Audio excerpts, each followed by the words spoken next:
మీ ఎలాంటి వ్యాపార ప్రకటనలకైనా వెంటనే మా ఛానల్ సంప్రదించండి. ఓం నమ శివాయ నమ. ఓం దుర్గాదేవాయ నమ. శ్రీ వనదుర్గాయ నమ. సమ్మక్కాయ నమ. సారలమ్మాయ నమ. ఓం శ్రీ మాత్రే నమ. ప్రజలందరికీ నమస్కారము. కుంభరాశి అక్టోబర్ నెల కుంభరాశి ఫలితాలు. ఈ కుంభరాశిలో స్థితిగతులు ఎలా ఉన్నాయి, యోగ నక్షత్రం ఎలాగుంది, చేసే కార్యక్రమాలు ఎలాగున్నాయి, అనుకున్న పనులు ఎంతవరకు వచ్చినాయి అనేది ఇలా జాతక విధంలో అనేది మనం చూసి చెప్పగలుగుతున్నాం. ఈ కుంభరాశిలో ఉండవలసిన వాళ్ళు యోగము, నక్షత్రము, స్థాన బలము, పూజ బలం. పూజా బలంలో చూసుకుంటే వీళ్ళకి నక్షత్ర బలాలు చాలా బాగున్నాయి. శతాభిష నక్షత్రం వలన వీళ్ళకి కొన్ని కార్యక్రమాలు అభివృద్ధిగా రావాల్సిన పనులు కొన్ని కనబడుతున్నాయి.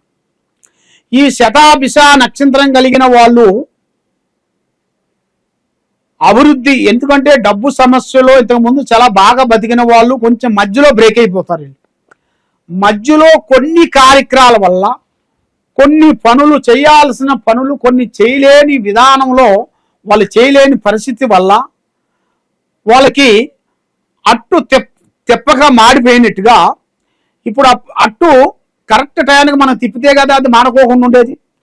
దాన్ని వాళ్ళకి తెలియక టక్కన కొంచెం లేట్ చేసిన దానివల్ల కొంత ఇబ్బంది పాలైపోయి మధ్య వాళ్ళ మాటలు విని దూరపు కొండలు నలుపు అన్నట్టుగా ఇక్కడ లేని డబ్బులు అక్కడ ఉండేట్టుగా రకరకాలుగా మీ గురించి రకరకాలుగా విధానాలలో చాలా చాలా చాలా వరకు అనుకుంటుంటారు. ఎందువల్ల ఇక్కడ లేని డబ్బులు ఎక్కడో ఉండేట్టుగా, లక్ష్మి ఏదో అక్కడే ఉండేట్టుగా, అక్కడి నుంచే తెచ్చుకోవాలి, అక్కడే కష్టపడాలి, అక్కడే సాధించాలి, అక్కడే చేయాలి అన్నట్టుగా ఎన్నో విధానాలుగా కొన్ని కనబడుతున్నాయి.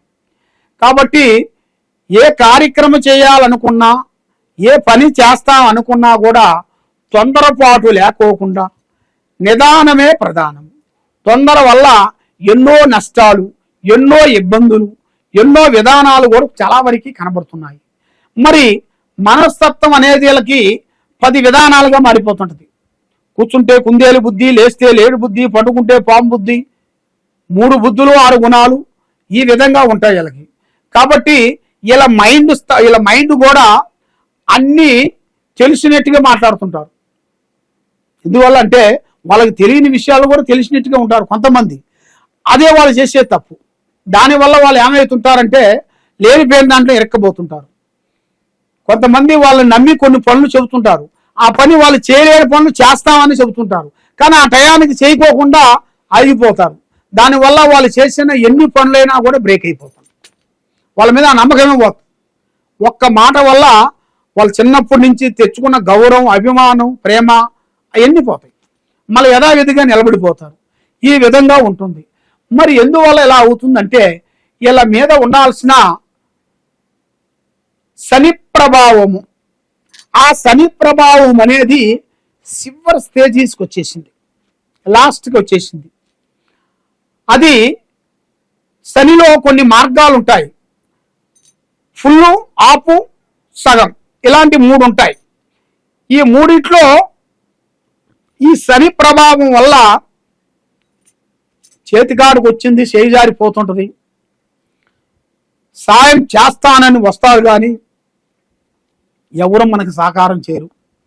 బంధువు మిత్రులతో వీళ్ళు చాలా జాగ్రత్తగా ఉండాలి. బంధువు మిత్రులు కానీ వీళ్ళు నమ్మారా అంటే వీళ్ళ జీవితం అర్ధంతర పుత్రశోకం కావాల్సిందే. దానివల్ల ఎన్నో సమస్యలు, ఎన్నెన్నో ప్రమాదాలు, ఎన్నెన్నో సికాకులు, ఎన్నెన్నో విధానాలు కొన్ని కనబడుతున్నాయి. మరి ఈ రాశిలో ఉండవలసిన వాళ్ళు ఒక స్త్రీ నుంచి ఎక్కువగా ముందుకు వస్తుంటారు.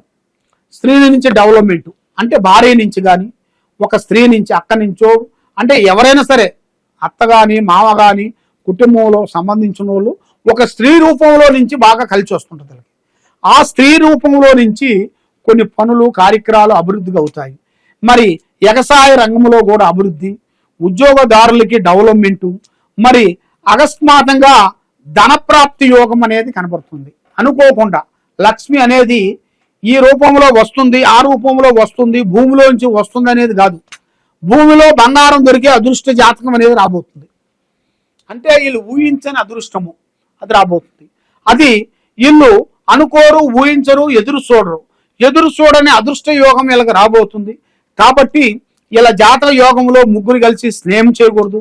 రేపు చేసే పనులు ఈ రోజు ఎవరికి చెప్పి చేయకూడదు. ఏ పనైనా కానీ, ఏ కార్యక్రమైనా కానీ ఆచితూచి అడిగేయండి. తొందరపాటు వల్ల ఎన్నో నష్టాలు, తొందరపాటు వల్ల ఎన్నో ప్రమాదాలు ఉన్నాయి.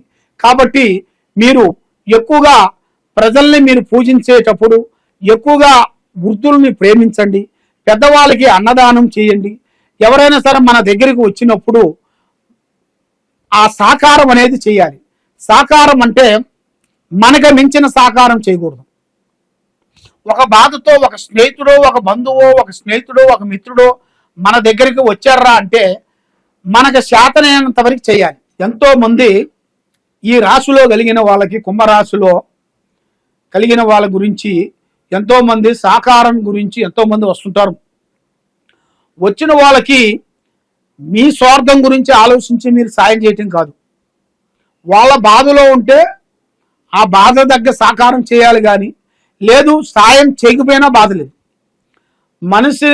మనిషికి సాకారం చేయకపోయినా కూడా ఇబ్బంది కలగాల్సిన పనేం లేదు. కాబట్టి మనిషి సాకారం చేయాల్సిన టైంలో చేకోకుండా ఉంటేనే ఇబ్బంది. ఎందుకంటే ఒక స్నేహితుడు నీ దగ్గరికి వచ్చాడు, నీ చిన్ననాటి స్నేహితుడు, ఒక డబ్బు గురించో ఒక చిన్న పని గురించో వచ్చాడు. కాబట్టి ఆ ఎలుపు నువ్వు చేయాల్సింది నువ్వు ఆ టయానికి చేకోకుండా ఉండవు అనుకోండి, అబ్బా మన స్నేహితుడు మనకి ఆ టయానికి సాయం చేయలేదు అని అనుకుంటాడు. కాబట్టి వాళ్ళకి సహకారం మనం చేయాలంటే మీరు డబ్బు సాయం చేయాల్సిన పని లేదు. మాట సాయంతోనే మనకు అన్ని పనులు అవుతాయి. మాట సహకారంతోనే మనకు అన్ని విధానాలుగా జయప్రదం అవుతుంది. కాబట్టి తొందరపాటు లేకోకుండా నిదానమే ప్రధానము. మనస్సు కొంచెం కుదురుగా లేకోకుండా మానసికమైన కొన్ని ఒత్తిళ్లు, కొన్ని ఇబ్బందులు కొన్ని ఎదురవుతుంటాయి. కానీ స్త్రీలతో కొంచెం చాలా జాగ్రత్తగా ఉండాలి. స్త్రీల నుంచి కొన్ని అతి ఘోర భయంకరమైన స్త్రీలకి ఇబ్బందికరంగా చేయాల్సిన ప్రమాదాలు కొన్ని కనబడుతున్నాయి. స్త్రీలలో శంకిని, మోహిని, పద్మిని అలాంటి స్త్రీ జాతి వాళ్ళు ఉంటారు. పురుషుల్లో కూడా కొన్ని రకాలు ఉన్నాయి.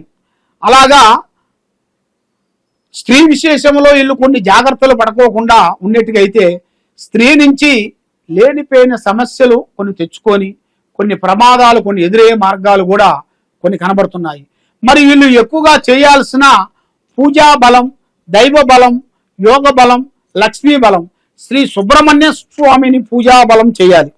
ఆ స్వామిని ఆరాధించాలి. ఆ దేవుణ్ణి పూజించినట్టుకైతే అష్టకష్ట దరిద్ర దోష నివారణ పోతుంది. మనస్సు తెలివితేటలు బాగుంటాయి. కాబట్టి మీరు ఎక్కడెక్కడో పోయి జ్యోతిష్యం చెప్పించుకొని నిరాశ చెంది ఉన్నారు. కాబట్టి తప్పకుండా ఈ కింద ఉండాల్సిన నెంబర్కి ఒకసారి మాకు సంప్రదించినట్టుకైతే మీ పేరుని బట్టి, సమయాన్ని బట్టి, జాతకాన్ని బట్టి, యోగాన్ని బట్టి ఏం సమస్య ఉందా అనేది చూసి చెప్పగలుగుతాం. సర్వో జనా సుఖినో భవంతు. ఓం నమః శివాయ నమః.